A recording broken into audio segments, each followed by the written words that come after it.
सबैजनालाई नमस्कार। आज पनि कोसिसीमा होम कोचिङ सेन्टरको पेजमा लाइभमा आउनुभएको सम्पूर्णलाई स्वागत छ। र हामीले यो जुन क्वेसन सल्भिङ गर्दै थियो शनिबार भएको इक्जामको त्यसलाई निरन्तरता दिँदै अगाडि बढ्दैछौँ। हिजो चाहिँ हामीले 22 नम्बरसम्म गरेको थियौँ। आज हामीले 23 नम्बरदेखि चाहिँ स्टार्ट गर्दैछौँ। Question number 23। Question number 23।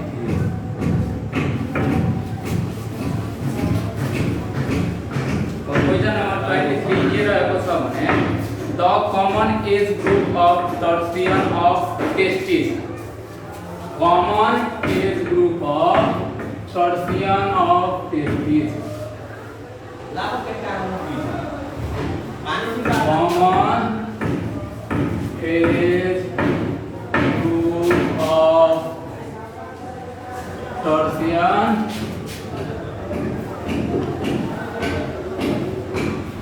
Of testis. अब यो सबभन्दा पहिला हामीले टर्सियन अफ टेस्टिस भनेको के हो त त्यो हामीलाई बुझ्नु पर्यो। त टर्सियन अफ टेस्टिस भनेको टर्सियन अफ टेस्टिस भनेको ट्विस्टिङ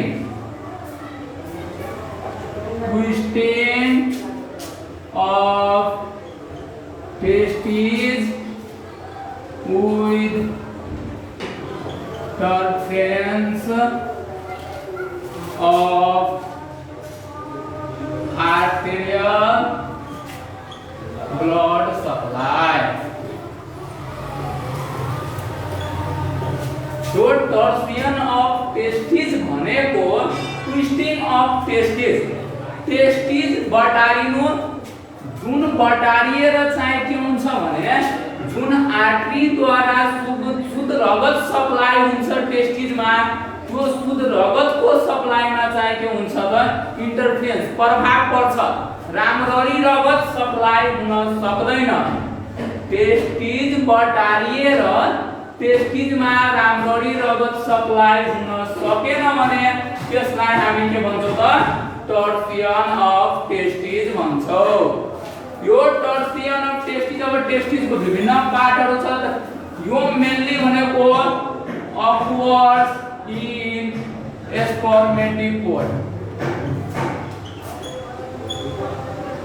स्पर्मेटिक कोड यो जुन छ यो हुने भनेको टेस्टिसको जुन पार्ट बटारिन छ भने बटारिने पार्ट सबैभन्दा मेनली चाहिँ कुन हो त यो स्पर्मेटिक कोड जुन हुन्छ यो चाहिँ के हुन्छ त बटारिन छ।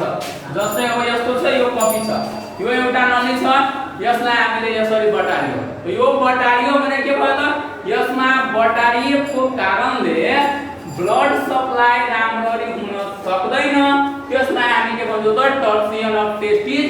यो एउटा इमर्जेन्सी कन्डिसन हो। यसमा इमिडिएट हामीलाई चाहिँ अपरेसन सर्जरीको आवश्यकता पर्छ।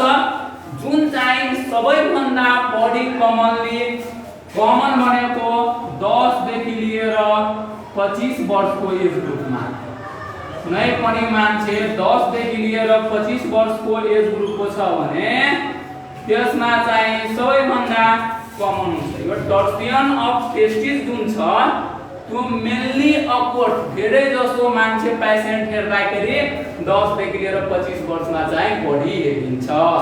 त्यही भएर टर्सियन अफ टेस्टिसमा कमन चाहिँ कतिमा त 10 देखि 25 इयर चाहिँ वर्षमा कमन हुन्छ। अब यसमा यति छ। त्यसपछि अब हामी अगाडि बढ्दैछौँ 24।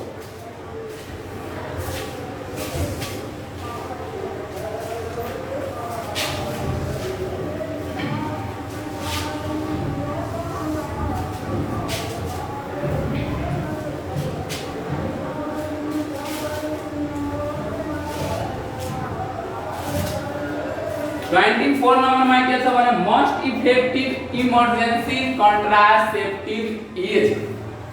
Most effective emergency contraceptive is.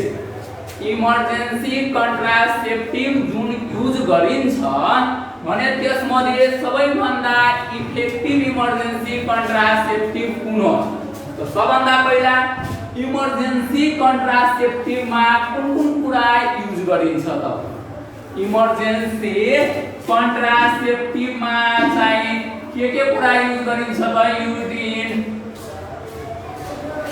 Emergency contraceptive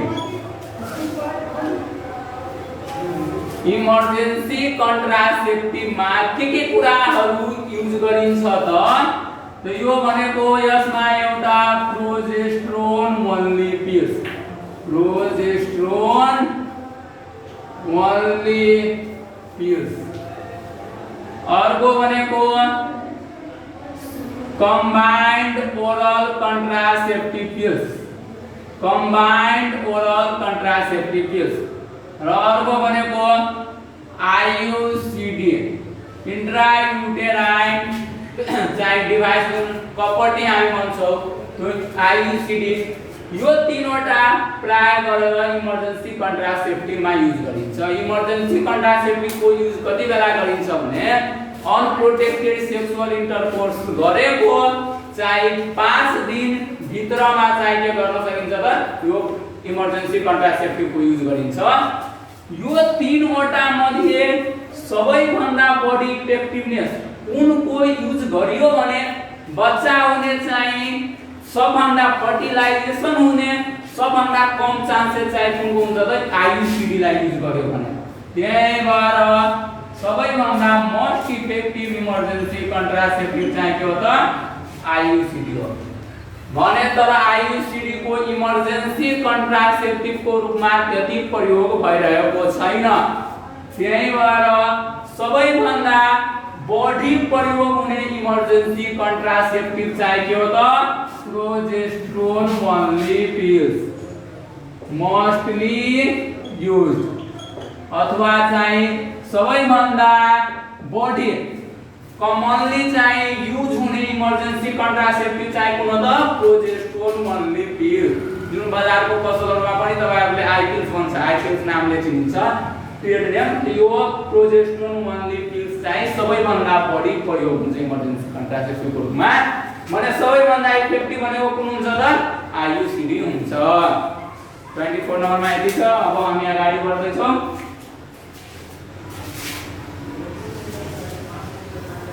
progesterone only pills सबैभन्दा बढी प्रयोग हुने भयो इमर्जेन्सी कन्ट्रासेप्टिभ मध्ये भने आईयूसीडी चाहिँ मोस्ट इफेक्टिभ हुने भयो सबैभन्दा बढी इफेक्टिभ कति घण्टासम्ममा चाहिँ यो कति दिनसम्म प्रयोग गर्न सकिन्छ अनप्रोटेक्टेड सेक्सुअल इन्टरकोर्स गरेको 5 दिन भित्रसम्म युज गर्न सकिन्छ त्यसपछि छ क्वेशन नम्बर 25 क्वेशन नम्बर 25 के छ भने which of the following are not macronutrient except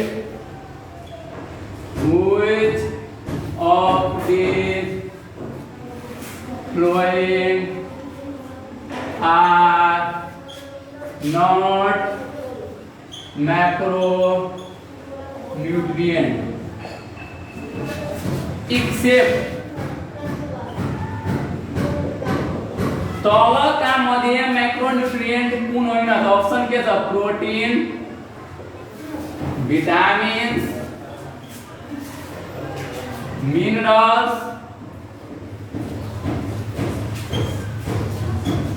र अर्को भनेको बोथ बी एन्ड सी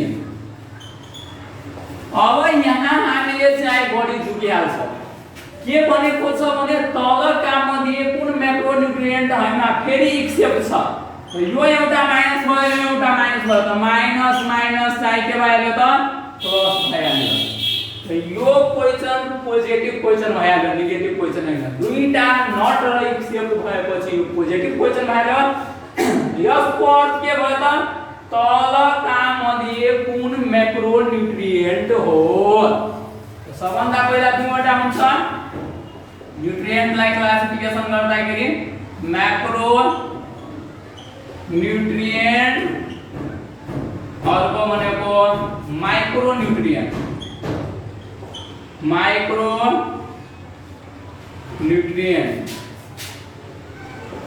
यसलाई प्रोक्सिमेट प्रिन्सिपल पनि भनिन्छ प्रोक्सिमेट प्रिन्सिपल प्रिन्सिपल पनि भनिन्छ।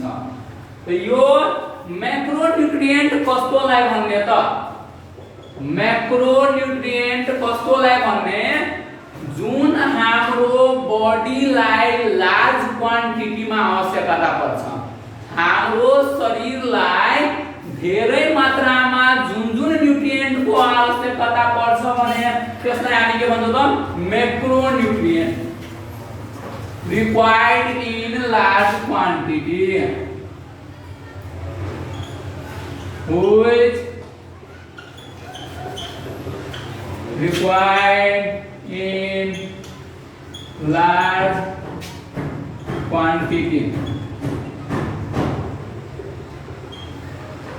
या न्यूट्रिएंट थपे आलम nutrient which required large quantity in our body of our body हाम्रो बॉडी को लागि जुन एकदम बॉडी चाहिँ लार्ज क्वान्टिटी मा आवश्यकता पर्छ भने त्यसलाई हामी के भन्छौँ त मैक्रोन्यूट्रिएंट भन्छौँ भने जुन हाम्रो बॉडीलाई nutrient which required in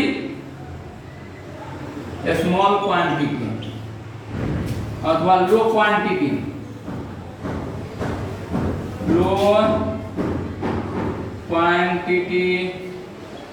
of our body हाम्रो बॉडीलाई जुन एकदम कम मात्रामा न्यूट्रिएंट आवश्यकता पर्छ भने त्यसलाई के भन्छ त माइक्रो माइक्रो भनेको के त कम मात्रामा आवश्यकता पर्छ त्यसलाई माइक्रो, बॉडी मात्रामा आवश्यकता पर्छ त्यसलाई मैक्रो। त बॉडी मात्रामा आवश्यकता पर्ने भनेको तीनवटा पीसीएफ, पी भनेको प्रोटीन, सी भनेको कार्बोहाइड्रेट र एफ भनेको फ्याट। यो तीनवटा चाहिँ हाम्रो शरीरलाई के चाहिन्छ त बॉडी मात्रामा आवश्यकता पर्छ। त्यही भएर यो तीनवटा मैक्रोन्यूट्रिएंट र यो भनेको भिएम विटामिन एन्ड मिनरल्स। विटामिन र मिनरल्स चाहिँ हामीले के हुन्छ त लो क्वान्टिटीमा थोरै अमाउन्ट हाम्रो शरीरलाई भए पनि थोरै विटामिन एक दिनमा हामी खाएपछि हाम्रो शरीरलाई चाहिँ पुग्छ। त यो मैक्रोन्यूट्रिएंट र माइक्रोन्यूट्रिएंट छ। तर त्यही भएर यहाँ दुईटा नेगेटिभ भएकोले कुन मैक्रोन्यूट्रिएंट यहाँ भयो त प्रोटीन चाहिँ मैक्रोन्यूट्रिएंट छ। So right answer is protein. अब हामी अगाडि बढ्दै छौं। अब हामीले जहिले पनि क्वेशन हेर्दाखेरि यो क्वेशनहरुमा हामीलाई ध्यान दिनुपर्छ। यसबाट सिक्नु पर्ने कुरा भनेको क्वेशनलाई हामीले राम्ररी बुझ्नु पर्छ। एउटा चाहिँ नेगेटिभ दिएको छ कि पोजिटिभ क्वेशन दिएको छ, धेरै जसो हामीले झुकेर हतारमा पढेर त्यहाँबाट के गर्छौं त गल्ती गर्छौं। त्यो चाहिँ नहोस्।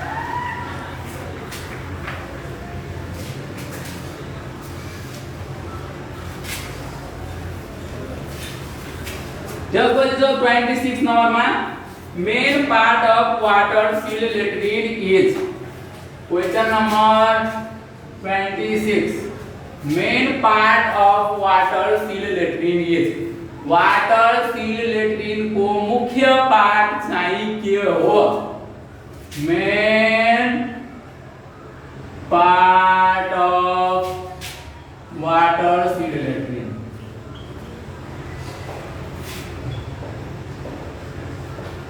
यो वाटर सील लेट्रिन को मुख्य पार्ट के हो त सबभन्दा पार्ट के छ वाटर सील लेट्रिन को त त्यो हामीलाई थाहा हुनु पर्यो part of water seal latrine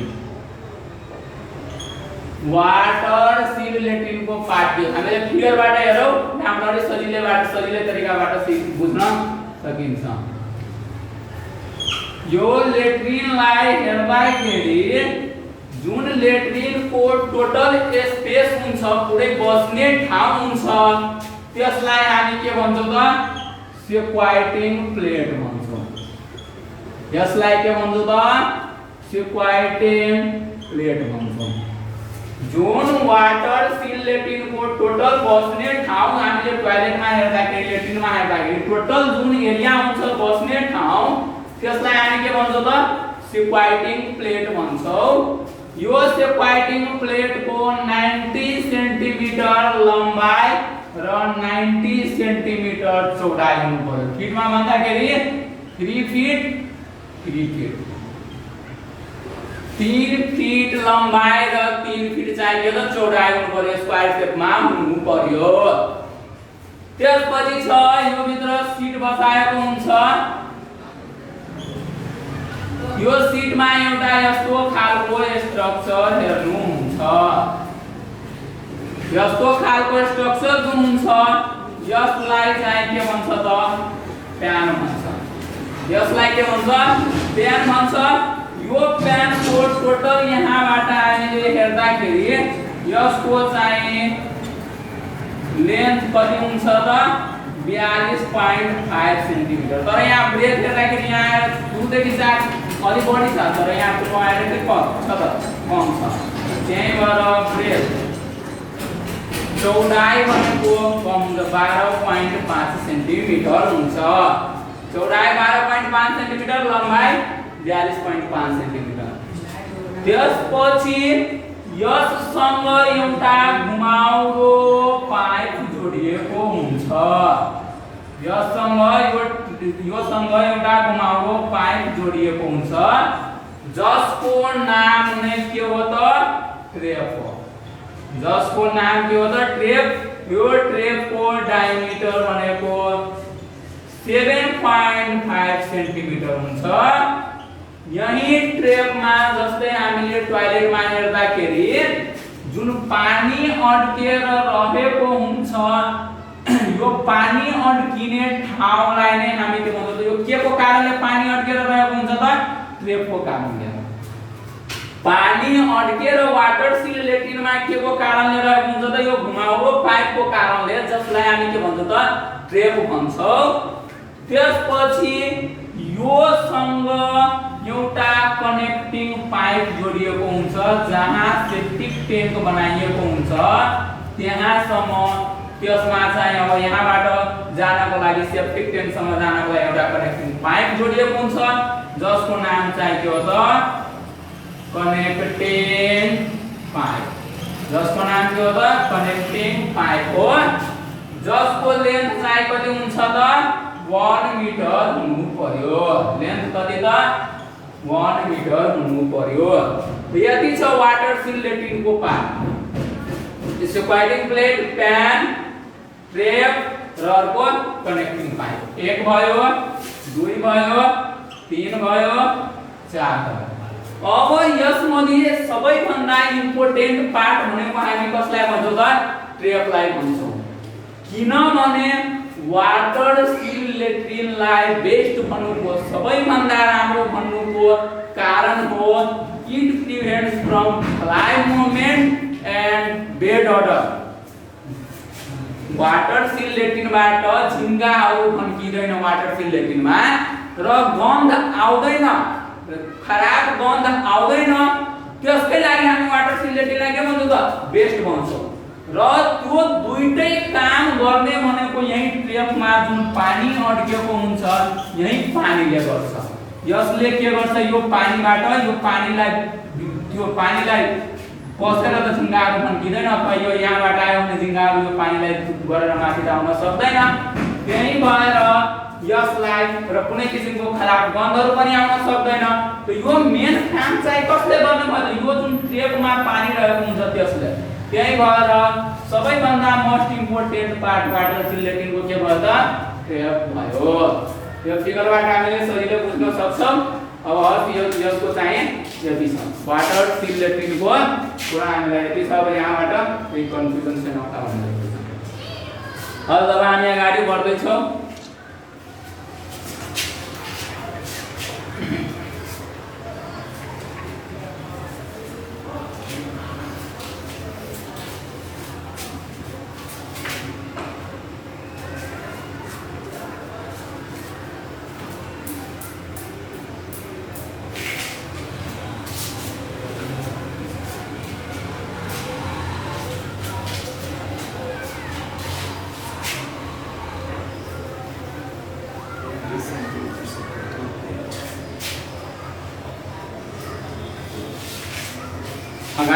छौ क्वेश्चन नंबर हामी अब 27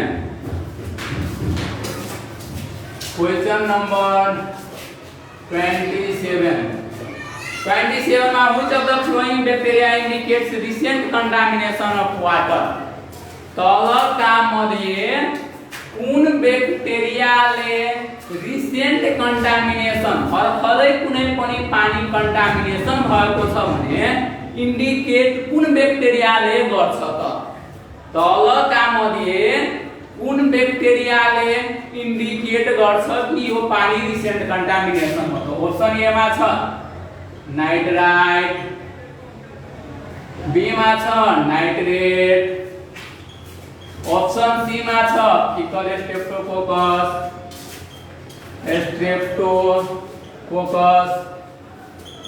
डी मा छ Clostridium पर्टिंजन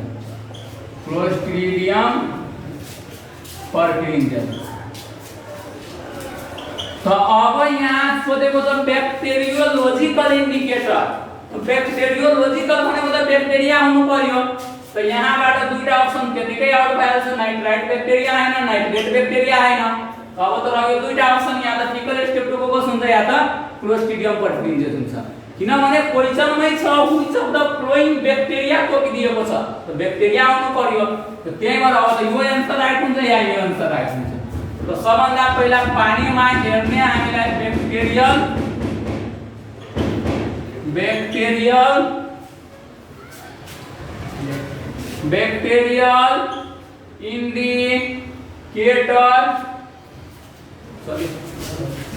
indicator of water contamination तीनवटा कुरा हामीले हेर्छौं कोलिफर्म काउन्ट गर्छौं कोलिफर्म बैक्टेरियामा कोलिफर्म काउन्ट गर्छौं जसमा मेनली इकोलाई बैक्टेरिया हो इकोलाई बैक्टेरिया अर्को फीकल स्ट्रेप्टोकोकस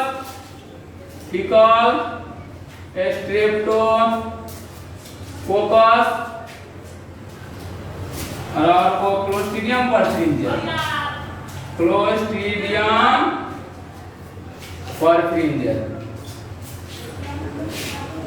यो तीनवटा ब्याक्टेरियाको हामी चाहिँ जाँच गर्छौं पानीमा कन्टामिनेसन भएको छ कि छैन तो कोलिफर्म काउन्टमा इकोलाई ब्याक्टेरियालाई चाहिँ के भन्छ त primary and most variable primary भनेको सबैभन्दा अब पानीमा हामीले सबैभन्दा पहिला ब्याक्टेरियाहरुको जाँच गर्यौं भने सबैभन्दा पहिलो यसको जाँच गर्छौं इकोलाई ब्याक्टेरियाको जाँच गर्छौं र यसलाई मोस्ट भेरिएबल सबैभन्दा विश्वसनीय पनि भनिन्छ यदि इकोलाई ब्याक्टेरिया पानीमा प्रेजेन्ट छैन भने हामीले खानको लागि योग्य मानिहाल्छ भने एउटै यही टेस्टबाट पनि मान्छेहरूले के गर्छ विश्वास गर्छ त्यही भएर सबैभन्दा सुरुमा र सबैभन्दा विश्वसनीय चाहिँ कुन ब्याक्टेरियाको टेस्ट हो त कोलिफर्म काउन्ट त्यसरी त फीकल स्ट्रेप्टोकोकस त फीकलमा हेर्नु 1 2 3 4 5 जहाँ हेर्छौं हामीले के हुन्छ त शीत बढी छ त्यही भएर यो भनेको रिसेन्ट कन्टामिनेसन अफ वाटर अर्को छ क्लोस्ट्रिडियममा रिमोट यो भनेको रिमोट कन्टामिनेसन धेरै पहिला कन्टामिनेसन भएको छ भने त्यसलाई हामी के भन्छौं त क्लोस्ट्रिडियम पर्फ्रिन्जियल ब्याक्टेरिया पर्ने त क्लोस्ट्रिडियममा यम छ त रिमोटमा यम अब यो नभए पनि हामीले एउटा छुट्याइहाल्यो भने रिसेन्टमा सी छ तर रिमोटमा त छैन सी यो रिसेन्टमा सी छ भने यहाँ हामीले हेर्छौं सी बडी सी जुनमा आउँछ ब्याक्टेरियाको नाममा त्यो चाहिँ बडी छ सी हेर्नु एउटा दुईटा तीनटा चारटा पाँचवटा यो तीनवटै ब्याक्टेरियाको नाम मध्ये सबैभन्दा बढी सी भनेको कुन त फीकल स्ट्रेप्टोकोकसमा त्यहीबाट रिसेन्ट कन्टामिनेसन जनाउने भनेको कुन भयो त फीकल स्ट्रेप्टोकोकस कुनै बेला हामीले कन्फ्युजन भएको बेलामा यो कुरालाई याद दिँदाखेरि हामीले सजिलै चाहिँ ठिक गर्न सकिन्छ हस् यस यो क्वेशनमा यति छ अब हामी अगाडि बढौं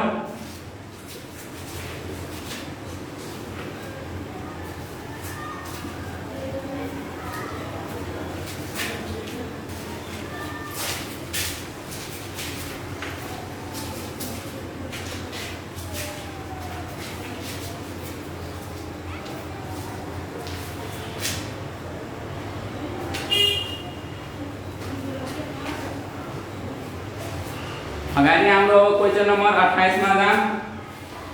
क्वेशन नम्बर 28 के छ in logistic management the ASL of health post is.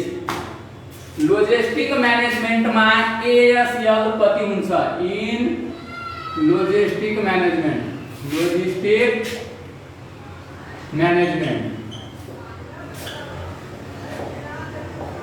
ASL of health post is। तो यो ASL लॉजिस्टिक मैनेजमेंट अंतर्गत दुईटा कुरा पर्छ। लॉजिस्टिक मैनेज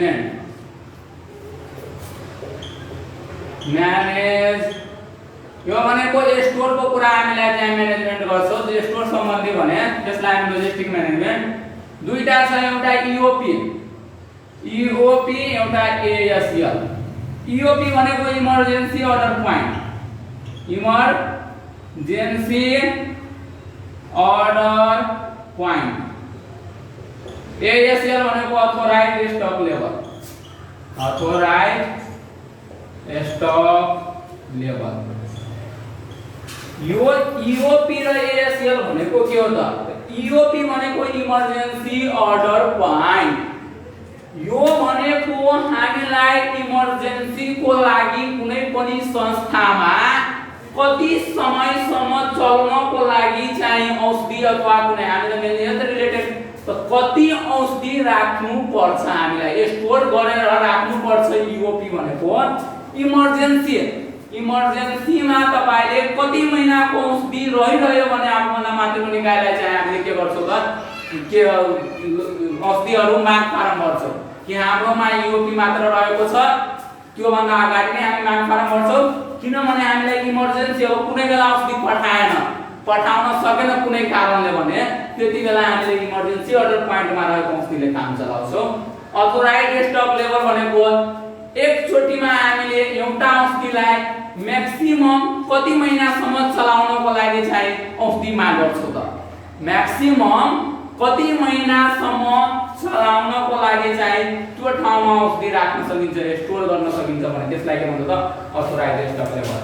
त EOP र अर्को भयो एउटा ASL। त कति हुनु पर्यो त? हेल्थ पोस्ट पहिला सब हेल्थ पोस्ट थियो, अहिले छैन। हेल्थ पोस्ट PHCC यो तीनवटाको लागि EOP भनेको 1 मन्थ र ASL भनेको 5 मन्थ। डिस्ट्रिक्ट को लागि EOP भनेको 3 मन्थ र यो भनेको 10 मन्थ। तो यो भनेको के भयो भने हेल्थ पोस्ट सब हेल्थ पोस्ट PHCC मा 1 महिनाको दबाई बाँकी नै तपाई कहाँ रहेको छ भने तपाईलाई माग फारम पठाउनु पर्छ कि हामी कहाँ दिइसकेको छ भनेर माग गर्नु पर्छ, किनभने यो इमर्जेन्सी मा चलाउनको लागि। र तपाईले माग गर्दाखेरि कति औषधि माग गर्नुहुन्छ त? एकैचोटी 10,000 20,000 जति मन लाग्यो त्यति गर्न सक्नुहुन्न। म्याक्सिमम तपाईले एउटा अनुमान लगाउनु पर्छ। हामीले विभिन्न क्याल्कुलेसन गरेर कुनै औषधि 1 महिनामा कति खर्च हुन्छ, जस्तै एमोक्सिसिलिन 1 महिनामा 100 वटा खर्च भयो भने ASL भनेको म्याक्सिमम तपाईले 5 महिनाको लागि एमोक्सिसिलिन माग्न सक्नुहुन्छ। म्याक्सिमम स्टोर गर्ने त 500 तपाईले कति माग गर्न सक्नुहुन्छ त? 500 भन्दा बढी माग गर्नु।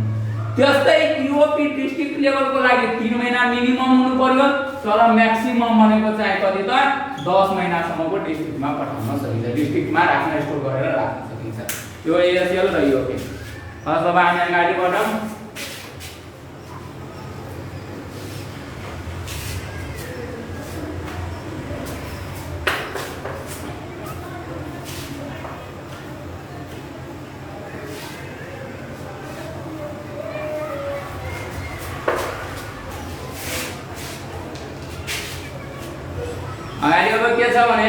The leadership style where a leader leads the group entirely to itself। अब यो क्वेशन तपाईहरुलाई धेरै चोटी आइसकेको छ, धेरै चोटी धेरै शनिबारको सोल्भिङ पनि भइसकेको छ। लीडरशिप हो तो लीडरशिप कति टाइपको हुन्छ त? 3 टाइपको हुन्छ। ऑटोक्रेटिक, डेमोक्रेटिक मुखिया र लेसेज फेयर। अब यसको बारेमा त्यतिकै सुनिहाल्नु किनभने धेरैचोटि तपाईहरुले यसको बारेमा डिस्कसन पनि भइसकेको छ। अटोक्रेटिक लिडरशिप भनेको सिंगल ह्यान्डेड पावर हुन्छ।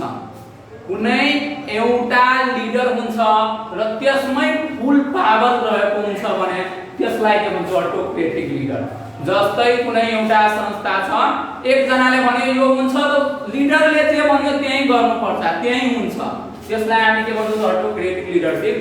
यो अटोक्रेटिक लिडरशिप एउटा बेलामा राम्रो हुन्छ जति बेला इमर्जेन्सी सिचुएसन हुन्छ भने इमर्जेन्सी सिचुएसनको लागि सबभन्दा राम्रो लिडरशिप भनेको अटोक्रेटिक लिडरशिप हो।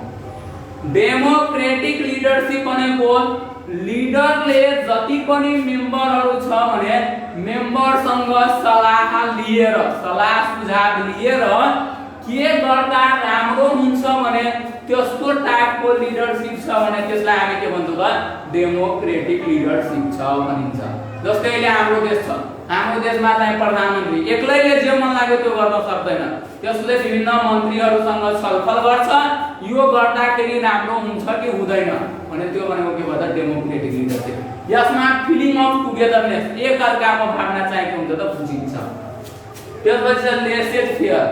लेसेट फेयर भनेको यस्तो लिडर जसको चाहिँ लिडरको भ्यालु चाहिँ के हो। लिडर जुन हुन्छ लिडरले जति पनि जनता अथवा जति पनि हुन्छ त्यसलाई आफ्नो आफै छोड्दिन्छ, सबैको आफ्नो गोल आफै लिनु र आफै काम गर्नु, उसलाई फ्रीडम छोड्दिन्छ भने त्यसलाई के भन्छ त लेसेट फेयर।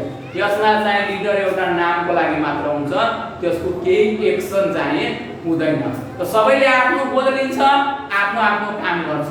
त यो एउटा बेलामा मात्र राम्रो हुन्छ जब चाहिँ के हुन्छ जुन इक्वल छ भने सबअर्डिनेट्स आर परफेक्ट। जति बेला जब सब जम्मै जति पनि सबअर्डिनेट्सहरु छ सबै एकदम राम्रो भइहाल्छ, आफ्नो आफ्नो चाहिँ गोललाई पूरा गर्ने खालको भयो भने त्यति बेला चाहिँ एक्सपर्टहरु छ भने त्यति बेला कुन राम्रो हुन्छ त लेसेट फेयर।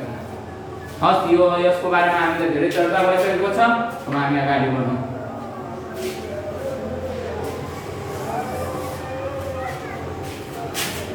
Question number 31।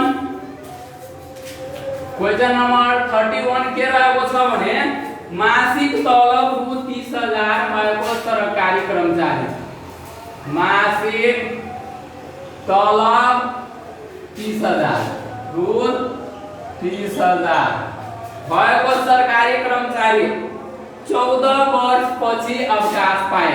कामको अवधि कति भयो त 14 वर्ष। अब त्यो कर्मचारीले उपदान स्वरूप कति रकम पाउँछ त हाम्रो स्वास्थ्य सेवा ऐनमा व्यवस्था गरिएको छ। स्वास्थ्य सेवा ऐनमा कुनै पनि कर्मचारीले यदि 20 वर्ष भन्दा कम कार्य अवधि गरेको छ भने त्यसले पेन्सन नपाएर के पाउँछ त उपदान पाउँछ। भने 20 वर्ष भन्दा माथि कार्य अवधि छ भने त्यसले के पाउँछ त पेन्सन पाउँछ।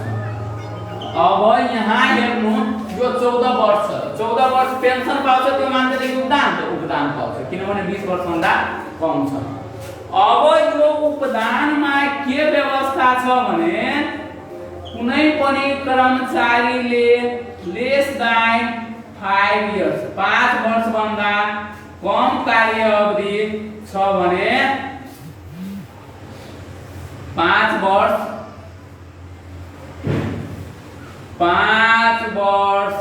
भन्दा कम कार्य अवधि छ भने कम कार्य अवधि छ भने 0 रुपैयाँ पाउँछ। कति रुपैयाँ 0, 1 रुपैयाँ पनि पाउँदैन। 5 वर्ष भन्दा कम कार्य अवधि छ भने 1 रुपैयाँ पनि पाउँदैन। 5 देखि 10 वर्षसम्म कार्य अवधि छ भने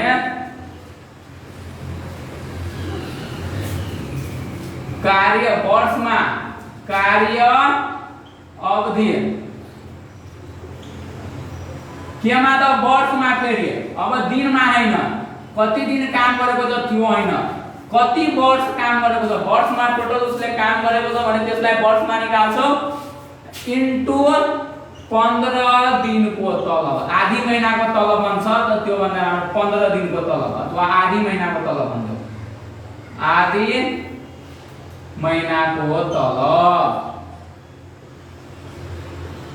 यति पैसा उपदान स्वरूप पाउँछ एकैचोटी पाउँछ त्यसपछि पैसा पाउँदैन कति वर्ष काम गरेको छ त्यो इन्टु आधी महिनाको तलब त्यसपछि 10 देखि 15 वर्षसम्म कार्य अवधि छ भने कार्य अवधि वर्षमा इन्टु 1 महिनाको तलब 1 महिनाको तलबले मल्टिप्लाई गर्छ कति वर्ष काम गरेको छ त्यसपछि 15 देखि लिएर 20 वर्षसम्म कार्य अवधि छ भने कार्य अवधि वर्षमा इन्टु 1.5 महिनाको तलब पाउँछ 1.5 महिनाको तलब यो भयो नर्मली उपदान पाउने तरिका 5 वर्ष भन्दा कम छ 1 रुपैयाँ पनि पाउँदैन 5 वर्षदेखि 10 वर्षसम्म छ भने कति वर्ष काम गरेको छ त्यो र आधी महिनाको तलब जस्तै कुनै कर्मचारीले 6 वर्ष काम गरेको छ र उसको मासिक तलब 30,000 छ भने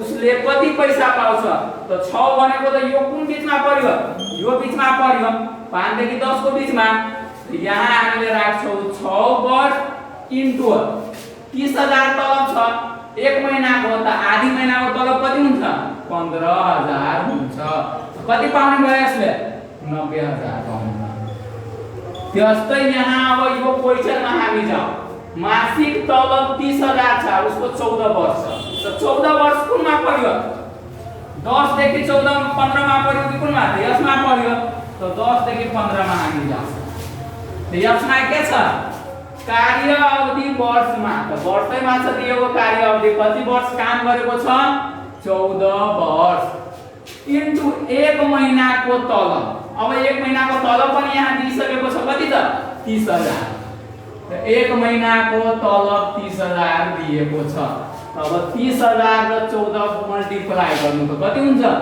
4,20,000 सो यसको राइट आन्सर के हुन्छ त 4,20,000 पैसा उसले एकैचोटी पाउँछ त्यसपछि केही पाउँदैन तर 20 वर्ष भन्दा बढी काम गरिसकेको छ भने त्यसले सधैँभरि जीवाचुजेलसम्म पेन्सन पाइरहेको हुन्छ हस् यो उपदानको यति छ अब यहाँ राम्ररी बुझ्नु भयो होला यसमा धेरैजना कन्फ्युजन हुन्छ त्यही भएर यस यहाँ चाहिँ ध्यान दिनु होला डाइरेक्ट यहाँ कुरा याद राख्नु होला 5 भन्दा कम 0 5 देखि 10 कार्य अवधि जहिले पनि वर्षमा निकाल्नु होला र आधी महिनाको तलबले मल्टिप्लाई कार्य अवधि वर्षमा 1 महिनाको तलब र 1.5 महिनाको तलबले मल्टिप्लाई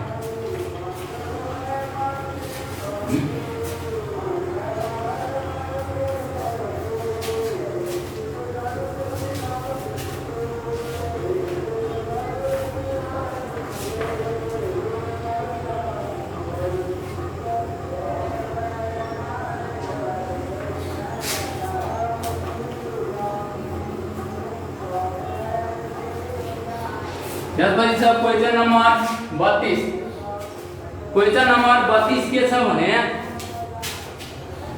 कार्यक्षमताको के छ कुनै कर्मचारीको कार्यक्षमताको मूल्याङ्कन गर्दा ज्येष्ठता बापत कति अंक दिइन्छ कार्यक्षमताको मूल्याङ्कन गर्दा ज्येष्ठता बापत कति अंक दिइन्छ त कार्य क्षमताको मूल्याङ्कन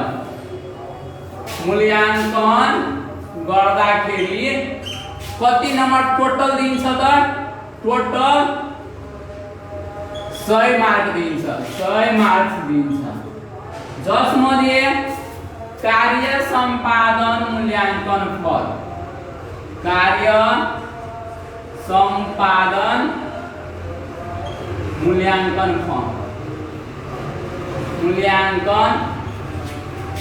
बापत 40 मार्क्स दिन्छ यो भनेको हामीले सरकारी जागिरमा प्रवेश गरिसकेपछि प्रत्येक आर्थिक वर्षमा तपाईले कुन कार्य गर्नुभयो के काम गर्नुभयो भने त्यसको एउटा फर्म भर्नुपर्छ र त्यो श्रावण 7 गते भित्रमा हामीलाई पेश गर्नुपर्ने हुन्छ आर्थिक वर्षको श्रावण 7 गते भित्रमा र त्योबाट तपाईहरुलाई मार्क आफूभन्दा माथिल्लो कर्मचारीले मार्क दिन्छ त्यसमा टोटल त्यसबाट कति मार्क लिन्छ त 40 मार्क लिन्छ त्यसपछि छ भौगोलिक क्षेत्रमा काम गरे बापत भौगोलिक क्षेत्रमा काम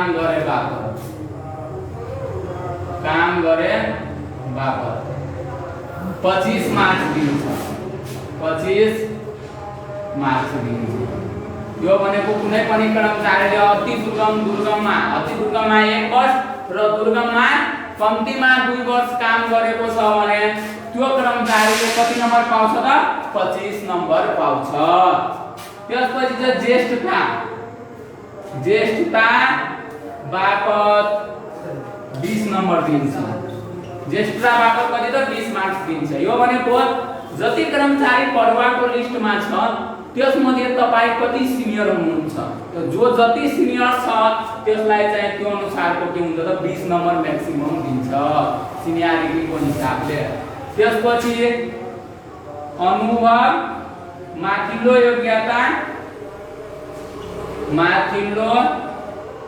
योग्यता तथा तालिम अब तपाईले कति तालिमहरु प्राप्त गर्नुभएको छ त्यो र माथिल्लो तपाईले जुन स्तरमा जागिर गरिराख्नु भएछ त्यो भन्दा माथिल्लो स्तरको तपाईसँग सर्टिफिकेट छ योग्यता छ कि छैन त्यसबाट जम्मा कति दिन्छ त 15 मार्क्स दिन्छ र यो पुरै गरेर जसको सबैभन्दा बढी मार्क्स आउँछ त्यसलाई चाहिँ के गर्छ त सबैभन्दा पहिला बढुवा हुन्छ जस्तै 5 वटा बढुवाको सिट पुगेको छ भने सबैले फर्म भर्यो भने यसरी मार्क्स क्याल्कुलेट गर्छ जसको 5 जनाको सबैभन्दा बढी मार्क्स आयो भने त्यसलाई के गर्छ त बढुवा गर्छ टोटल कति भयो 100 भयो भएन टोटल भनेको कति भयो त 100 मार्क्स भयो यो कार्यक्षमताको मूल्याङ्कन बापत हस् हामी अगाडि बढौँ question number 33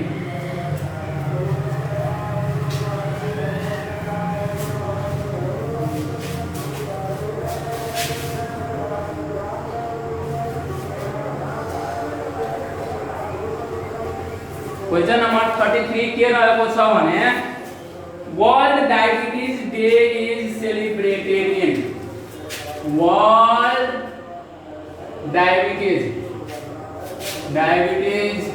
day is celebrated in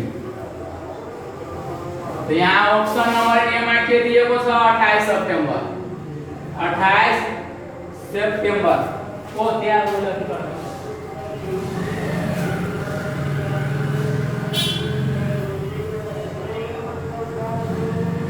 question number A में के दिएको छ 28 सितंबर बी में के दिएको छ ऑप्शन में 15 अक्टोबर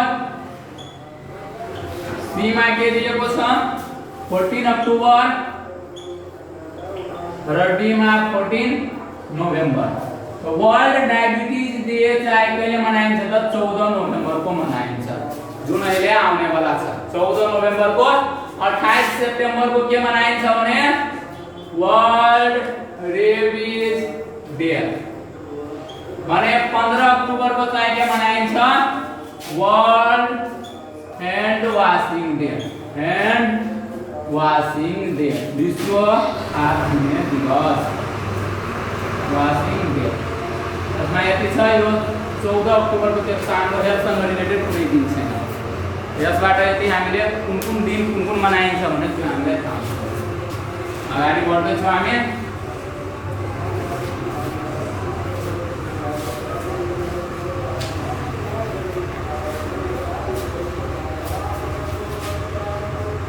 अब क्वेश्चन नंबर 34 में जाओ total number of reporting form in HMIS total number of reporting form in HMIS total number of reporting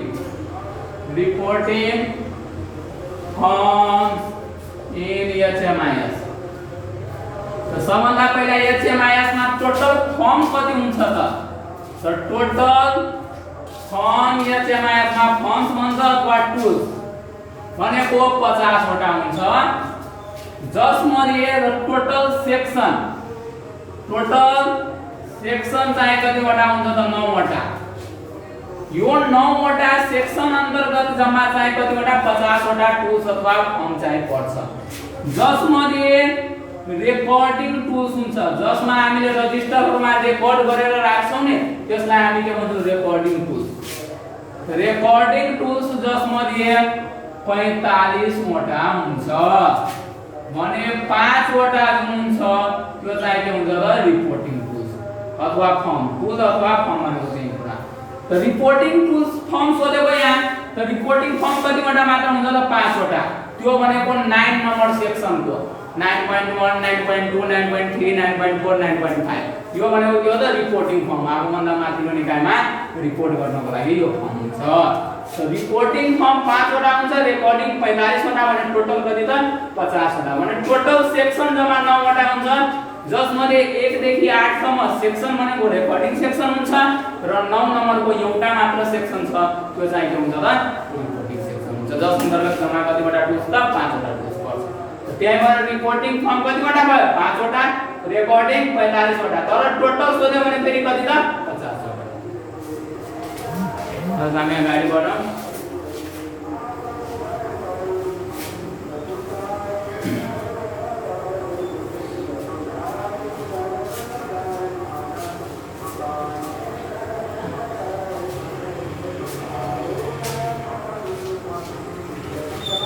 35 मा छ secondary attack rate of pertussis secondary attack rate of pertussis अब यो secondary attack rate भनेको कुनै पनि मान्छेलाई चाहिँ कुनै डिजीज लागेको छ र त्यसलाई तपाईले भेट्न जानु पर्यो भने त्यसलाई जुन इन्क्युबेसन पिरियड मा चाहिँ साइन एन्ड सिम्पटम्स छ त्यति बेला भेट्न जति जना भेट्न गयो भने त्यसमध्ये कति जनालाई चाहिँ अरुलाई के हुन्छ त सक्छ त त्यसलाई हामी के भन्छौं सेकेन्डरी अटैक रेट यो secondary attack rate pertussis PIC picture हामी भन्छौं नि पिक्चरबाट पिक्चर याद राख्नु होला पिक्चरबाट यो तीनवटा लिनु PIC P बाट पर्ट्युसिस I बाट इन्फ्लुएन्जा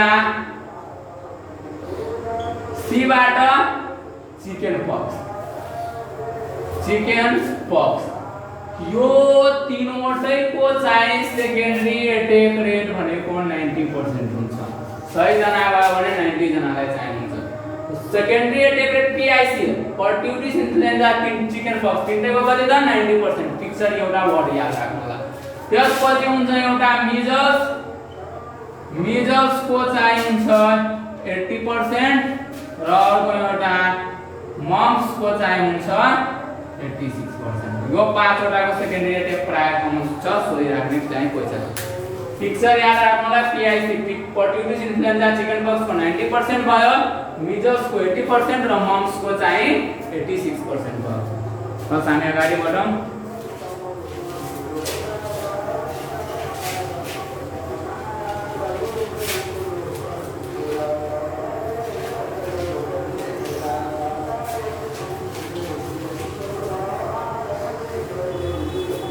क्वेश्चन नंबर अब 36 मा क्वेश्चन नंबर 36 के छ भने the ability of infectious agent to invade and multiply in the host the infectious agent to invade and multiply in the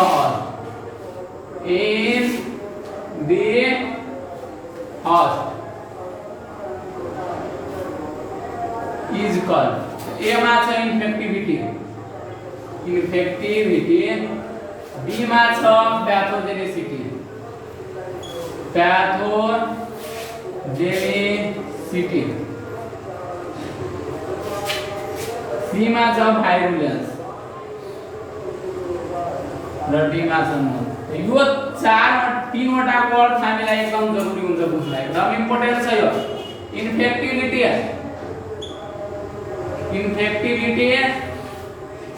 pathogenicity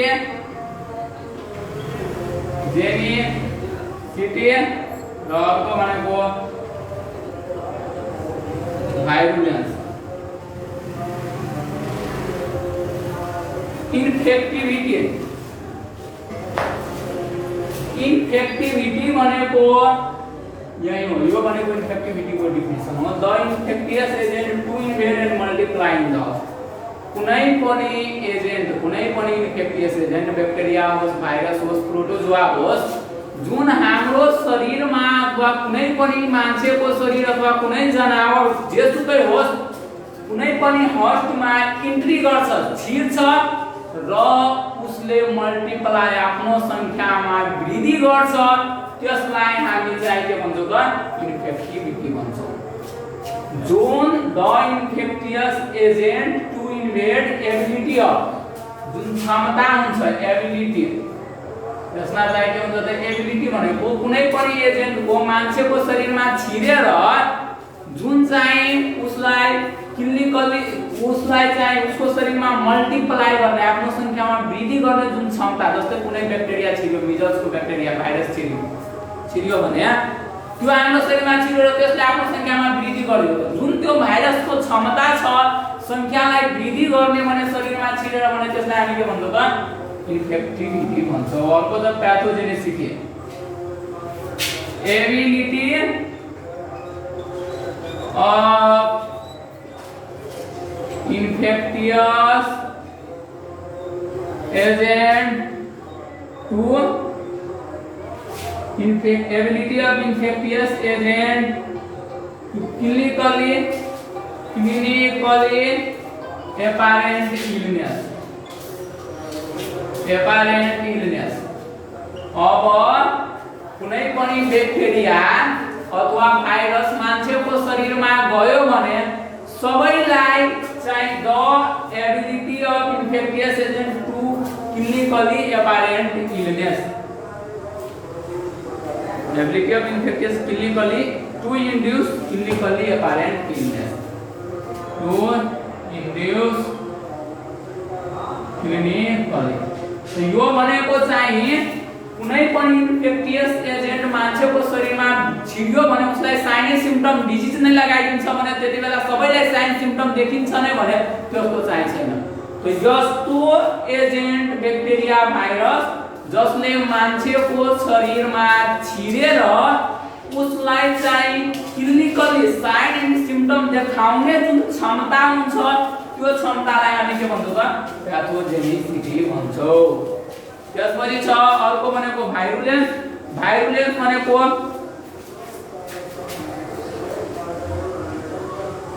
proportion of clinical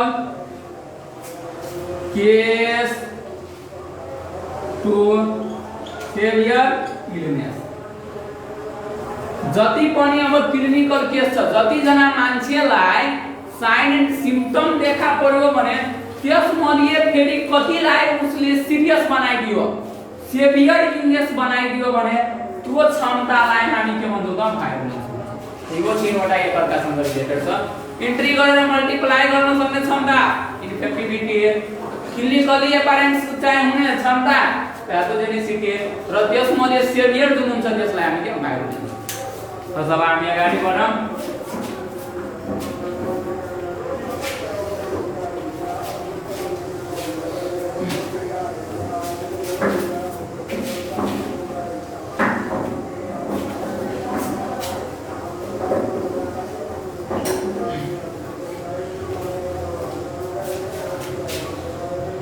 question number 37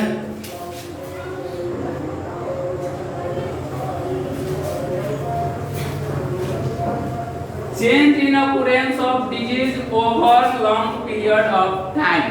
कुनै पनि disease लामो समय लिएर चाहिँ चेन्ज भइरहेको छ डिजिजको अकुरेन्समा भने त्यसलाई हामी के भन्छौँ द टाइम डिस्ट्रिब्युसन जुन हुन्छ एपिडेमियोलोजीमा हामीले टाइम डिस्ट्रिब्युसन भन्छौँ डिस्ट्रिब्युसन यो मुख्य तीनवटा हुन्छ यसमा एउटा हुन्छ सिजनल ट्रेन्ड भन्छौँ सिजनल ट्रेन्ड भन्छौँ एउटा साइक्लिक ट्रेन्ड भन्छौँ साइक्लिक ट्रेन्ड भन्छौँ अर्को भनेको सेलुलर ट्रेन्ड भन्छौँ सेलुलर अर्को अप्सन के छ cyclic trend secular trend secular trend भन्छौँ यो तीनवटा हुन्छ टाइम डिस्ट्रिब्युसनमा हेर्दाखेरि हामीले सिजनल ट्रेन्ड साइक्लिक ट्रेन्ड र सेकुलर ट्रेन्ड सिजनल ट्रेन्ड भनेको कुनै पनि डिजिज सिजन अनुसार सिजनहरुमा देखा पर्छ भने त्यसलाई हामी के भन्छौँ सिजनल सिजन अनुसार देखा पर्छ जस्तो कि URTI अपर रेस्पिरेटरी ट्र्याक्ट जुन हुन्छ कमन इन विन्टर सिजन जुन जाडोको महिना अहिले आइरहेको छ जाडो महिनामा हामीले हेर्छौं धेरै जनालाई अपर रेस्पिरेटरी ट्र्याक्ट इन्फेक्सन हुन्छ यो के भयो सिजनमा भयो जस्तै ग्यास्ट्रोइन्टेराइटिस डायरिया जुन हुन्छ डायरिया मान्छेलाई चाहिँ कुन सिजनमा बढी हुन्छ त समर सिजनमा बढी हुन्छ त यो के भयो सिजन अनुसार हुने भयो भने त्यही भएर यसलाई चाहिँ के भन्छौं हामी त सिजनल ट्रेन्ड भन्छौं अर्को साइक्लिक ट्रेन्ड भनेको यस्तो जुन कुनै पनि डिजिजको अकुरेन्स अथवा महामारी हुन्छ भने त्यो लगभग कुनै जस्तै 2 वर्ष अथवा कुनै वीक अथवा जेसुकैको ग्यापमा जस्तै 2 देखि 3 वर्ष होस् 6 देखि 9 वर्ष 4 देखि 5 वर्षको त्यतिको बीचको ग्यापमा चाहिँ भइरहेको हुन्छ एपिडेमिकहरु भइरहेको हुन्छ भने त्यसलाई साइकल एउटा साइकलको जस्तै कि मिजल्स को एपिडेमिक प्रत्येक 2 देखि 3 वर्षमा हुन्छ प्रत्येक 2 देखि 3 वर्षमा मिजल्स को एपिडेमिक हुन्छ त यो के भयो प्रत्येक 2 देखि 3 वर्षमा त साइकल भयो त्यही भएर साइक्लिक ट्रेन्ड जस्तै रुबेलाको एपिडेमिक यो पनि चाहिँ प्रत्येक 6 देखि 9 वर्षमा चाहिँ देखिने गर्छ त यो भनेको के भयो त साइकल अनुसार भयो त्यही भएर साइक्लिक ट्रेन्ड सेकुलर ट्रेन्ड भनेको कुनै पनि डिजिज लामो समय लगाएर धेरै लामो समय लगाएर चाहिँ बढी हुन्छ अथवा धेरै लामो समय लगाएर घट्छ भने त्यसलाई के भन्छ त सेकुलर जस्तै भनेको यो यसमा मेनली नन कम्युनिकेबल डायबिटिज अर्को कोरोनरी हार्ट डिजिज अहिले चाहिँ हामीले हेर्छौं भने नन कम्युनिकेबल डिजिजहरु सबैभन्दा बढी मात्रामा इन्क्रिज भइरहेको छ नन कम्युनिकेबल डिजिजहरु चाहिँ के भइरहेको छ त इन्क्रिजिङ फेजमा छ त यो के हो त धेरै लामो समय लगाएर यिनीहरु बढ्यो त्यही भएर यसलाई के भन्छ त सेकेन्ड सेकुलर ट्रेन्ड यही हो टाइम डिस्ट्रिब्युसन त ओभर लङ पिरियड लामो समय लगाएर चाहिँ कुनै डिजिज बढ्यो अथवा घट्यो भने अकुरेन्स भने त्यसलाई के भन्छ त सेकुलर ट्रेन्ड बस हामी अगाडि बढौं क्वेशन नम्बर 38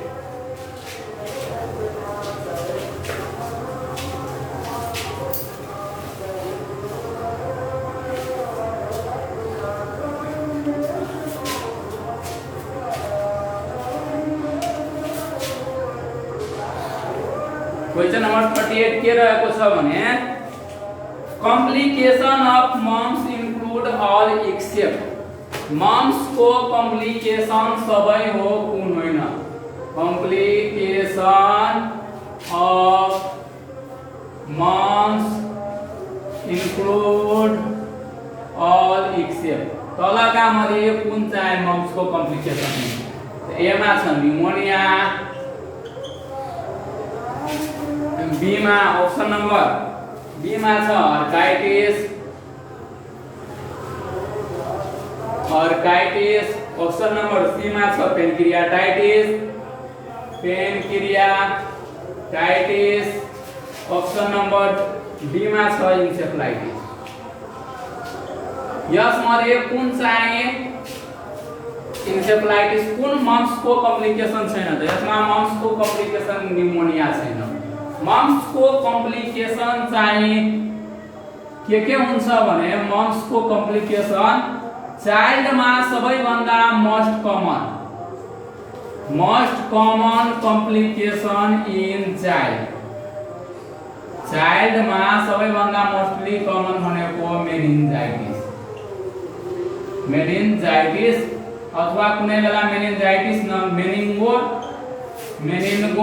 इन्सेफ्लाइटिस पनि दिएको छ मेनिन्जाइटिसको साथसाथै इन्सेफ्लाइटिस पनि भइहाल्छ जसलाई मेनिन्गो इन्सेफ्लाइटिस मेनिन्जेस र ब्रेनको टिस्युको दुवैको इन्फ्लामेसन भएको तर मोस्ट कमन इन एडल्टमा मोस्ट कमन सबैभन्दा भनेको अर्काइटिस टेस्टिसको इन्फ्लामेसन हुनु अथवा ओफोराइटिस ओभरीको इन्फ्लामेसन मोस्ट कमन चाहिँ यो बाहेक अरु चाहिँ कम्प्लिकेसनहरु के देखा पर्छ भने पेनक्रियाटाइटिस देखा पर्छ 8 क्रानियल नर्भ जुन 8 नम्बरको भेस्टिब्युलो कोक्लियर नर्भ हुन्छ त्यो कोक्लियर नर्भलाई ड्यामेज गर्छ क्रानियल नर्भ ड्यामेज यो चाहिँ त्यसपछि मायोकार्डाइटिस यो मम्सको कम्प्लिकेसन यिनीहरु हो तर यो न्युमोनिया चाहिँ जसमा पर्दैन हस यो यसको यति छ क्वेशन नम्बर 38 अगाडि बढौं question number 39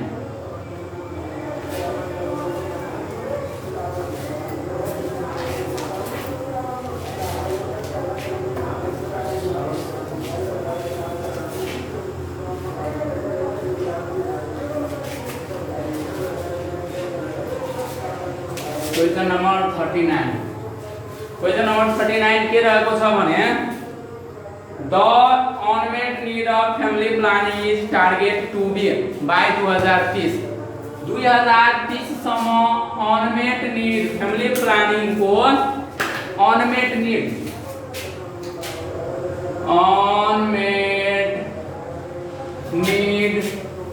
of family planning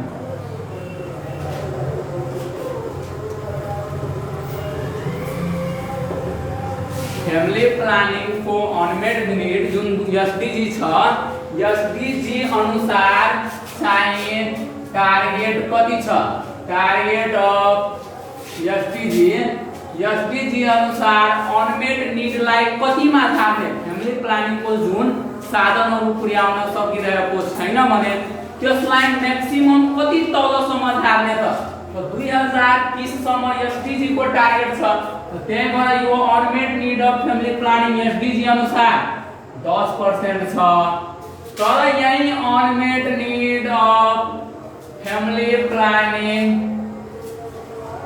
bye 2015 अथवा एमडीजी हामी भन्छौं एमडीजी अनुसार टार्गेट भनेको कति छ त 15% छ एमडीजी अनुसार अनमेट नीड लाई 15% मा झार्ने भने एसडीजी अनुसार चाहिँ यसलाई अनमेट नीड लाई कतिमा झार्ने त 10% मा चाहिँ झार्ने जसरी छ अब हामी अगाडि बढौं क्वेशन नम्बर 40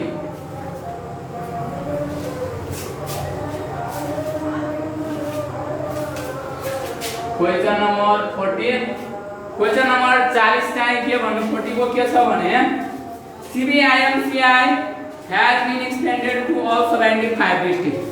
CBIMCI चाहिँ कहिले 75 वटै जिल्लामा लागू भयो त CBIMCI प्रोग्राम 75 वटै जिल्लामा चाहिँ कहिले लागू भयो त सबभन्दा पहिला CDD प्रोग्राम आयो control of diarrhoea disease programme CDD programme कहिले आयो त 1983 मा आयो त्यसपछि आयो ARI प्रोग्राम 1987 मा चाहिँ आयो त्यसपछि CBAC जुन CDD छ community based ARI and control of diarrhoea disease यो दुईटै CDD र ARI मर्ज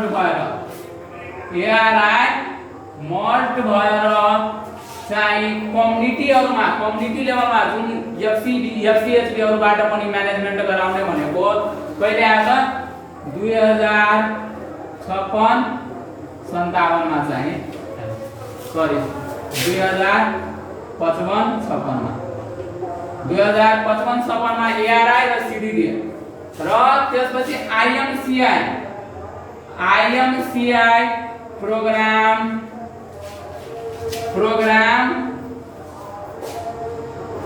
1997 मा मोहतरी जिल्लाबाट स्टार्ट भएको थियो। मोहतरी जिल्लाबाट स्टार्ट भएको थियो। त्यसपछि सीब्याक र आईएमसीआई दुवै मिलेर के बन्यो त सीबीआईएमसीआई मा कुन मिल्यो त सीब्याक र आईएमसीआई जुन चाहिँ 1999 मा 3 वटा जिल्लाबाट स्टार्ट भएको थियो। फ्रम 3 डिस्ट्रिक्ट 3 वटा जिल्लाबाट स्टार्ट भएको थियो। नवलपरासी,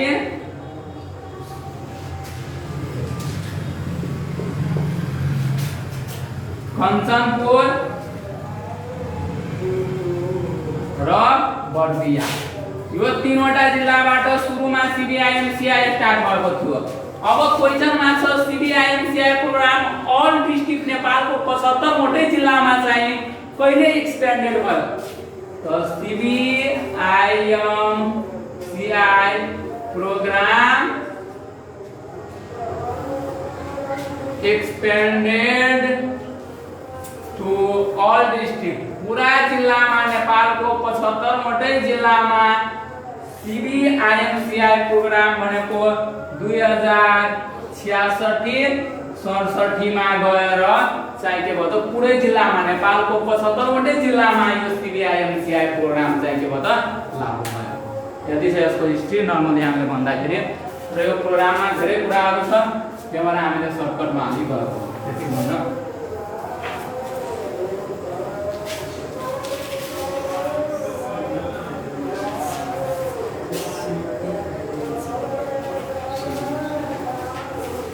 अब हामी अगाडि बढौँ। क्वेशन नम्बर 41 क्वेशन नम्बर 41 मा के भनेको छ भने how many CONC service desirable for 5 lakh population.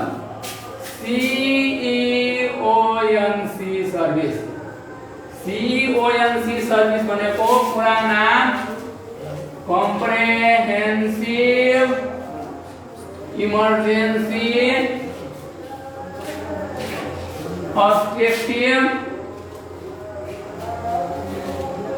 And neonatal care यो भनेको प्रत्येक 5 लाख पपुलेशन मा एउटा CONC सर्भिस चाहिँ अभाइलेबल हुनुपर्ने भने नेपाल सरकारले भनेको छ। एउटा जनसंख्याको आधार बनाउँदाखेरि प्रत्येक 5 लाख पपुलेशन मा यो CONC सर्भिस अन्तर्गत डेलिभरी को मेनली एबीसी भन्छ। एबीसी भनेको एनेस्थेसिया जुन मान्छेले अब सिजेरियन सेसन गर्दाखेरि एनेस्थेसिया दिनु पर्यो। ब्लड ट्रान्सफ्युजन को सुविधा हुनु पर्यो र सिजेरियन सेसन चाहिँ कुनै पनि गर्भवतीलाई सिजेरियन सेसन गरेर चाहिँ डेलिभरी गराउने सुविधा हुनु पर्यो र त्यसको साथसाथै नर्मल डेलिभरीहरु इक्लाम्सिया प्रिक्लाम्सिया म्यानेजमेन्टहरु फोर्सेप डेलिभरीहरु त्यो सबै चाहिँ सुविधा सम्पन्न ठाउँलाई चाहिँ हामी के भन्छौं त सर्भिसलाई CONC सर्भिस जुन प्रत्येक 5 लाख पपुलेशन मा चाहिँ एउटा कम से कम हुनु पर्यो। तर अहिले पनि नेपाल सरकारले पूरा गर्न सकेको छैन। अगाडि बढौँ हामी। क्वेशन नम्बर 42 क्वेशन नंबर 42 मा के छ भने common age group of JE Japanese encephalitis को कॉमन एज ग्रुप के छ।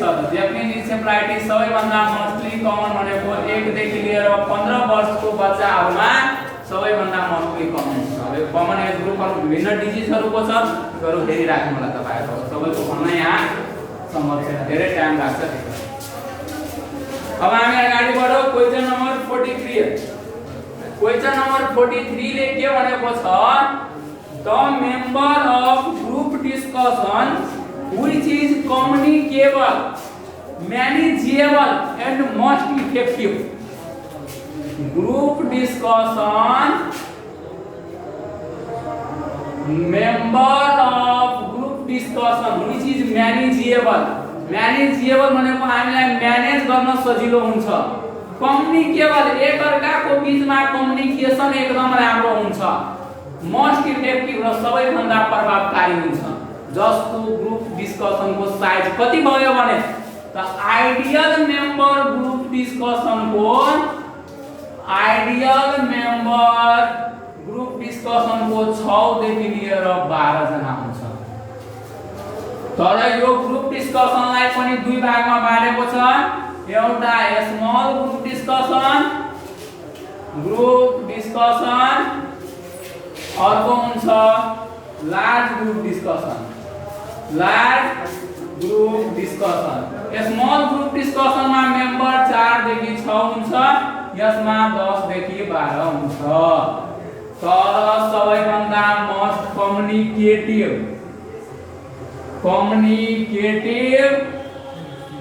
म्यानेजेबल र मोस्ट इफेक्टिभ भनेको कुन हो त स्मल ग्रुप डिस्कसन, जसको मेम्बर कति 4 देखि छ एन्ड मोस्ट इफेक्टिभ। त्यही भएर यसको राइट आन्सर के हुन्छ त 4 देखि 6। स्मल ग्रुप डिस्कसन सबैभन्दा राम्ररी हामीले कम्युनिकेसन गर्न सक्छौं, म्यानेज गर्न सजिलो हुन्छ र सबैभन्दा बढी प्रभावकारी हुन्छ। र यो ग्रुप डिस्कसनमा कहिले पनि not more than greater than 25% member 25 भन्दा बढी मेम्बर कहिले पनि हुँदैन। त्यसलाई हामी ग्रुप डिस्कसन गर्नको लागि 25 भन्दा बढी मेम्बर चाहिँ कहिले पनि हुनु भएन। यो ग्रुप डिस्कसनको बारेमा हामीले नयाँ छ, यो क्वेशन पनि 40 साल पहिलाको यो लोकसभामा आएको थियो। अब हामी अगाडि बढौँ। Question number 44।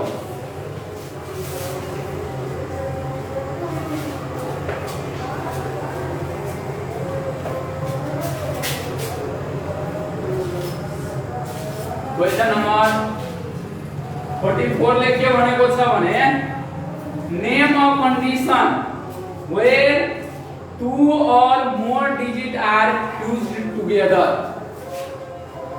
Name a condition where 2 or more digits are together। यो भनेको यस्तो कन्डिसन जसमा दुईवटा औंला अथवा दुई भन्दा बढी औंला, हातको होस् वा खुट्टाको होस्, दुई अथवा दुई भन्दा बढी औंला एक ठाउँमा जुटिएको छ भने सँगै, जस्तै कसैको औंला हुन्छ भने जन्मिँदाखेरि यसको जुटिएको हुन्छ, यसरी जुटिएको हुन्छ भने त्यस्तो अवस्थालाई के भनिन्छ त सेन्डिक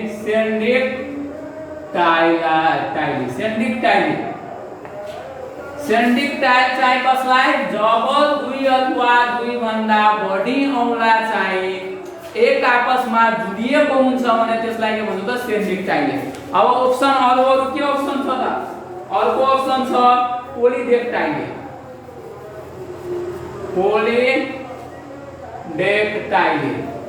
तो यो भनेको पोलिडेक्टाइल भनेको अ कंडीशन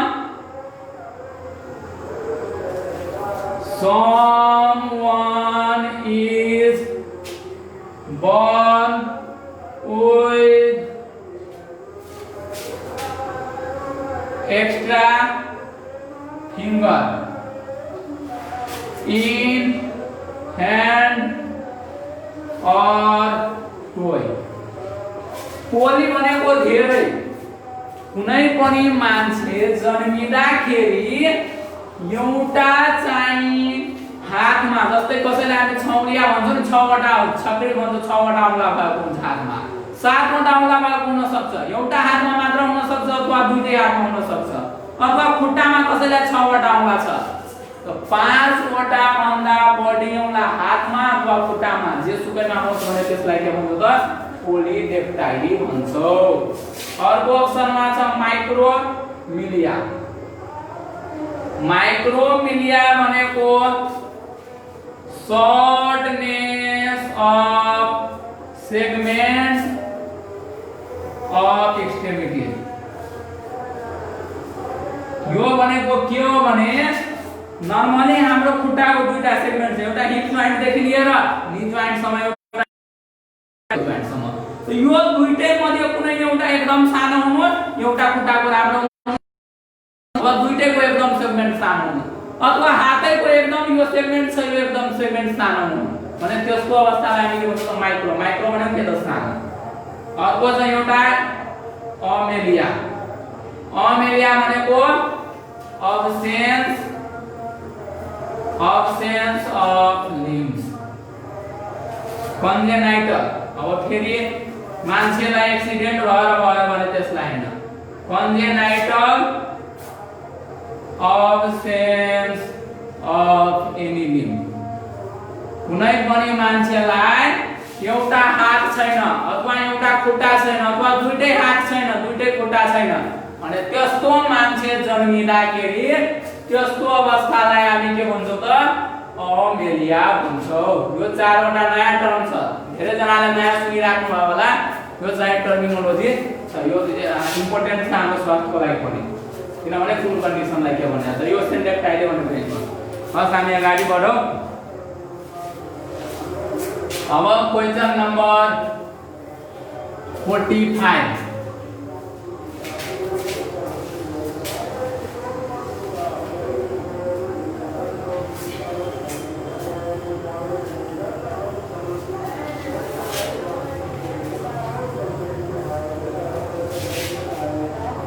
क्वेश्चन नम्बर 45 ले चाहिँ के भनेको छ भने डिफिनिटिभ साइन अफ जेरोफ्थाल्मिया। डिफिनिटिभ साइन अफ जेरोफ्थाल्मिया चाहिँ कुन हो त? त डिफिनिटिभ साइन जेरोफ्थाल्मिया भनेको के को कारणले हुन्छ त भिटामिन ए को डिफिसिएन्सी को कारणले।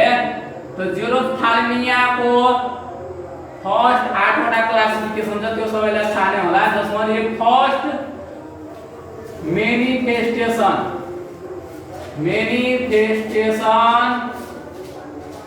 अथवा सिम्पटम्स भन्दाखेरि अफ जेरोफ्थाल्मिया। मिया भनेको नाइट ब्लाइन्डनेस। सबैभन्दा पहिला देखा पर्ने भनेको जेरोफ्थाल्मियामा के हो त नाइट ब्लाइन्डनेस। तर यो मान्छेले आफै दृष्टि दिन्छ, साइन हैन सिम्पटम मात्र हो। त्यही फर्स्ट साइन सोधिदियो। फर्स्ट साइन अफ जेरोफ्थाल्मिया त चाहिँ के भएछ कन्जक्टिभल जेरोसिस भनेको कन्जक्टिभा सुखा हुनु र वाइटर स्पॉटलाई डिफिनिटिभ साइन डिफिनिटिभ अथवा डायग्नोस्टिक भन्छौँ। जस्तै हामी यो वाइटर स्पॉट हेर्ने बित्तिकै हामीले डायग्नोसिस गर्न सकिन्छ कि यो मान्छेलाई भिटामिन ए कै डिफिसिएन्सी जेरोफ्थाल्मिया नै भएको छ भने कुन यस्तो साइन चाहिँ 8 वटा क्लासिफिकेसन छ जसमध्ये हेर्दाखेरि यो भिटामिन ए कै डिफिसिएन्सीले भएको छ भने भन्न सकिन्छ त त्यो हो भनेको डिफिनिटिभ अथवा डायग्नोस्टिक साइन अफ जेरोफ्थाल्मिया भनेको वाइटर स्पॉट। यो वाइटर स्पॉट भनेको के हो भने फोम जस्तो फोम हुन्छ नि, फोम जस्तो सुखा प्याचेज हुन्छ। प्याचेज भनेको दाग जसको चाहिँ डायमिटर 0.5 भन्दा डायमिटर के हुन्छ त 0.5 सेन्टिमिटर भन्दा बढी हुन्छ, जसलाई प्याचेज भन्छौ। सेतो किसिमको फोम जस्तो प्याचेज यो कन्जक्टिभा नेजल साइडको कन्जक्टिभामा एकदम सुखा हुन्छ। सुखा सेतो फोम जस्तो चाहिँ प्याचेज हुन्छ जसलाई हामी के भन्छौँ वाइटर स्पॉट। जुन हेर्ने बित्तिकै हामीले डायग्नोसिस गर्न सकिन्छ यसलाई जेरोफ्थाल्मिया भएको छ। हस् हामी अगाडि बढौँ। अब थोरै बाँकी छ, अब हामीले आज सकाइ नै दिने। त्यसपछि फेरि पनि तपाईहरुले भोलि नयाँ एक्जाम दिनुहुन्छ र यो होमकोचिङको पेजसँग जोडिराख्नु होला। यस्तो धेरै कुराहरू तपाईहरुले नयाँ केही न केही नयाँ कुराहरू पक्कै सिक्नुहुनेछ।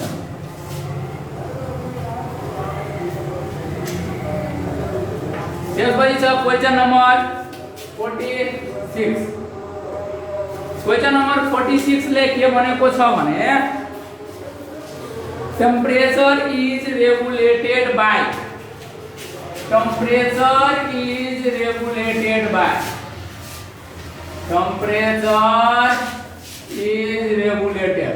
यो टेम्परेचर रेगुलेसन कसले गर्छ त thermo regulator centre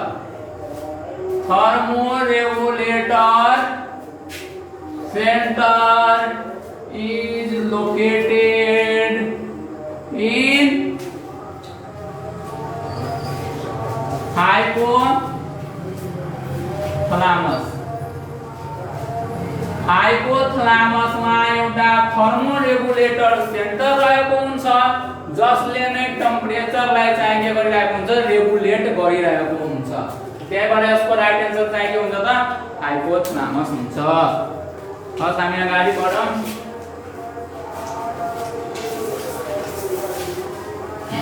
question number 47।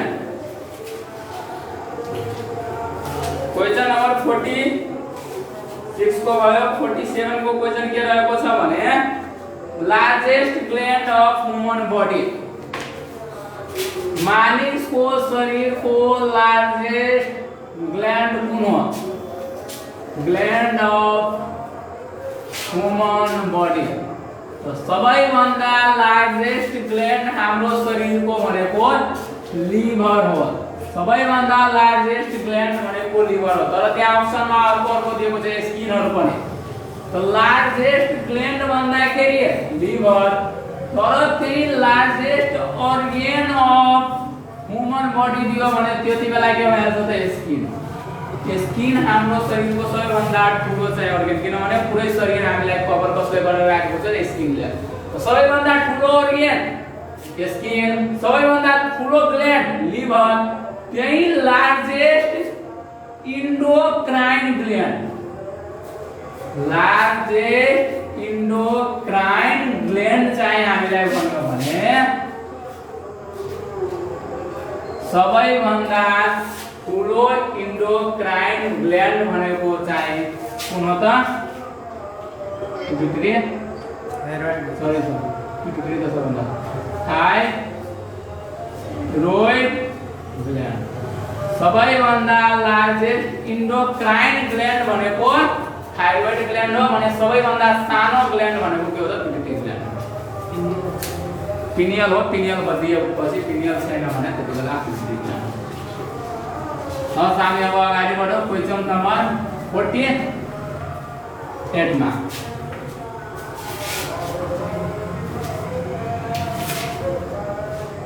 Question number 48 के रहेको छ भने 47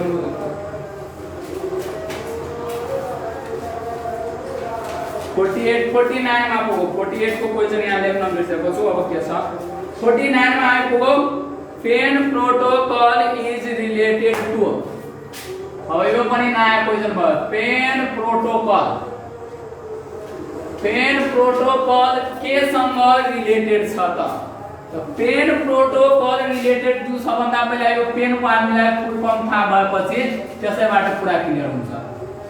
पेन को पूरा नाम भनेको package of essential non-communicable disease।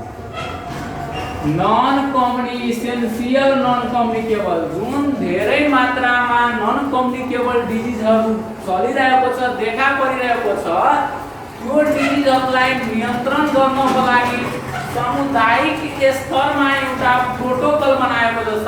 Health post लेभलबाट पनि त्यो डिजिजहरुलाई कन्ट्रोल गर्नको लागि एउटा प्रोटोकल बनाइएको छ। जुन प्रोटोकलको नाम के दिएको छ त? PEN protocol. यसमा मुख्य कन्ट्रोल गर्नको लागि डिजिजहरु भनेको 4 वटा मुख्य छ। डायबिटिज, मेलाइटस, डायबिटीज मेलाइटस, अर्को भनेको क्यान्सर, अर्को भनेको सीओपीडी र अर्को भनेको एउटा हार्ट डिजिज। हार्ट डिजिजमा कोरोनरी हार्ट डिजिज र हाइपरटेन्सन। यो चारवटालाई मुख्य हामीलाई फोकस गरेर यो प्यान प्रोटोकल, यो चारवटा डिजिजलाई हामीले हेल्थ पोस्ट लेभलबाट पनि कन्ट्रोल गर्न सकिन्छ। त्यसको लागि चाहिँ एउटा प्रोटोकल तयार पारिएको छ, जुन प्रोटोकलको नाम के छ र प्यान प्रोटोकल। त्यो सबै नन कम्युनिकेबल डिजिज, त्यहाँबाट केसँग रिलेटेड भयो त नन कम्युनिकेबल डिजिजसँग रिलेटेड छ। अब हामी लास्टतिर गयौ क्वेशन नम्बर 15।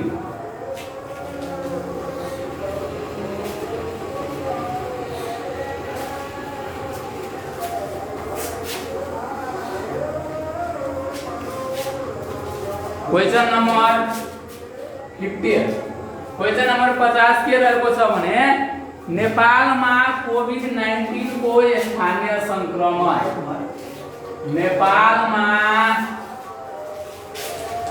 कोभिड-19 को स्थानीय संक्रमण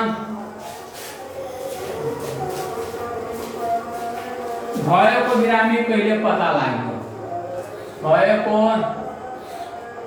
बिरामी कहिले पता लाग्यो? कहिले पता लाग्यो? यसमा अप्सन नम्बर ए मा छ 2076 10 16, बी मा छ 2076 11 28, ऑप्शन नंबर सी मा छ 2076 12 2 र 2000 डी, ऑप्शन नंबर डी मा 2076 12 12। यो लोकल ट्रान्समिसन स्थानीय संक्रमण भनेको नेपालमा एउटा मान्छेलाई कोभिड-19 देखा पर्यो भने त्यसै मान्छेबाट अर्को मान्छेमा चाहिँ सरेको कहिले पता लाग्यो त? यो क्वेशन अघि नै आइसकेको थियो, तर दीपक सरले त्यो क्वेशन सल्भिङ गराउने बेलामा त्यहाँ टर्म स्लिप भएर अलि मिस्टेक भएको थियो, त्यसकै लागि यो क्वेशन राखेको छ। त्यति बेला चाहिँ तपाईहरुलाई टर्म स्लिप भएर दीपक सरले यो भनेको थियो, तर एक्चुअल राइट आन्सर यो नभएर राइट आन्सर चाहिँ के हो त 2076 12 12 मा सबभन्दा पहिला नेपालमा कोभिड-19 को बिरामी देखा परेको थियो। देखा परेको 23 जनवरी 2020 मा, तर त्यो एउटा व्यक्तिबाट अर्को व्यक्तिमा सरेको नेपालमा कहिले पुष्टि भयो त 2076 12 12। हस्, यति छ। अब हाम्रो क्वेशन नम्बर 50 सम्म यो सेटको मोडल सेटको यो शनिबारको सक्यो। हस्, सबैलाई चाहिँ हस् धन्यवाद।